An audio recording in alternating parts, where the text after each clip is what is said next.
nishe umurama w'ibyaha, amaboko yakiza, ndi mu maboko akiza, amaboko yakiza, nubwo nabangize no mu kaga, ndi mu maboko akiza.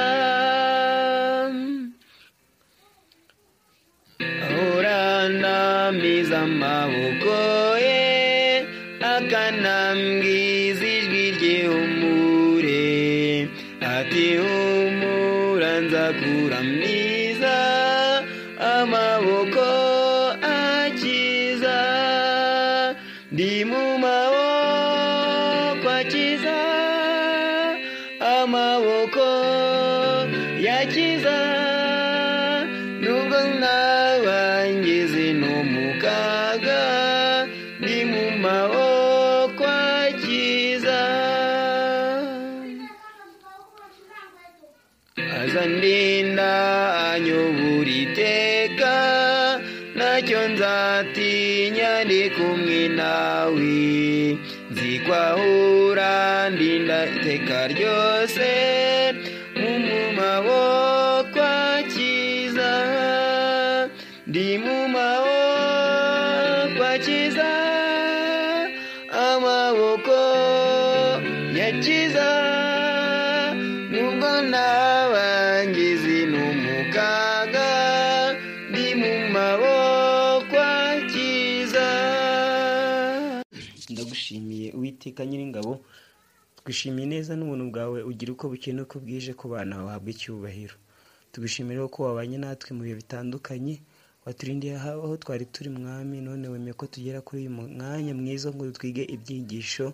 Reka ubane na buri umwe wese uzakurikira ibi byigisho kandi bikamufasha, maze ingingo ya buri munsi y'ibyigisho ikomeze kuha umugisha cyangwa se ikomeze gufasha buri umwe wese.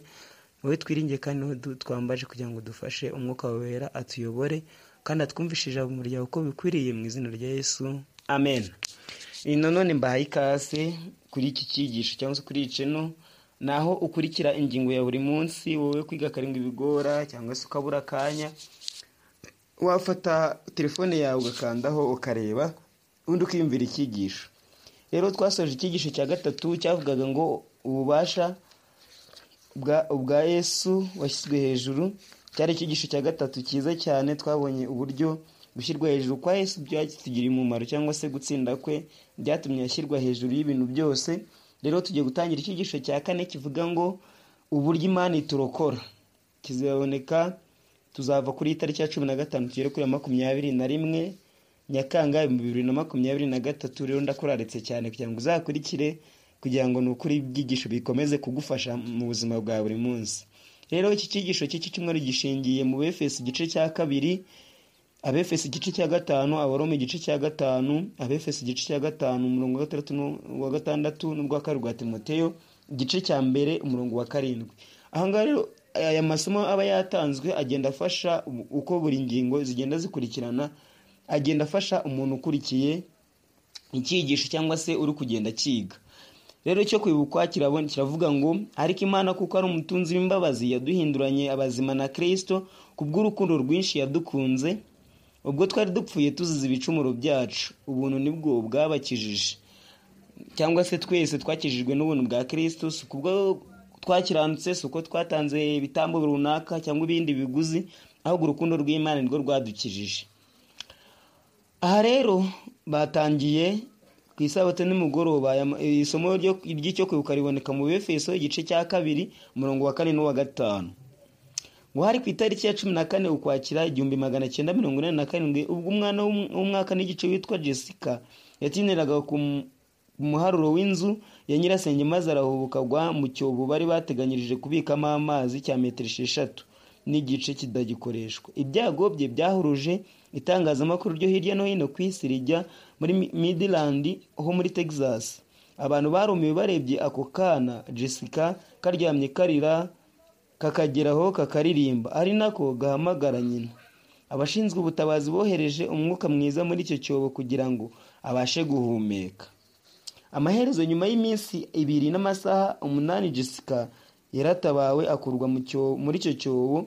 Abantu bo hirya no hino ku isi bitegereje ukuntu Jessica atabawe akavanwa mu cyobo ari muzima. Icyo cyobo cyari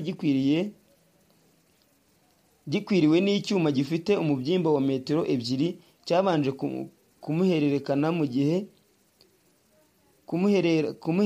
kumuherana mu gihe cy'iminsi 2. Umuntu ufata amashusho witwa Scott wahawe igihembo cyitiriwe Pulitzer kubwo guhiga abandi mu gufata amafoto aho ntiyahatanzwe. Umugozi w'abatabazi ba Jessica niwo yafashe abasha kuvamo. Nta kintu gishobora gutwara ingamira ibitekerezo by'umuntu nk'ikintu ivuga byo gutabarwa, kandi Pawulo mu Befeso igice cya 2 ku murongo wa 1 kugera ku wa 10 aduha igitekerezo cye cy'umurimo wo gutabara ukomeye kandi mugari kurusha iyindi yose mu bihe byose, ari wo muhati w'Imana mu gucungura inyokomuntu. Umukino w'iyi nkuru uheshwa agaciro no kumenya ko tutari abashungera gusa, ahubwo natwe turi abahamya bo kurokoka kwacu bwite. Ahangaha ku wa mbere rero cyangwa se ku isabato nimugoroba badaha igitekerezo cy'umwana waguye mu rwobo. Uwo mwana nyamara nubwo yaguye mu rwobo yabashije kutiheba, abasha gutegereza ubufasha, ariko ngo nyuma y'amasaha 2 n'igice yabasha gukurwamo ndetse avamo ari muzima. Gusa byatangaje abantu uburyo nubwo yarababaye yari kurira yagize ati ariko yabashe gutabarwa kandi nta bwoba nta n'igihunga yari afite.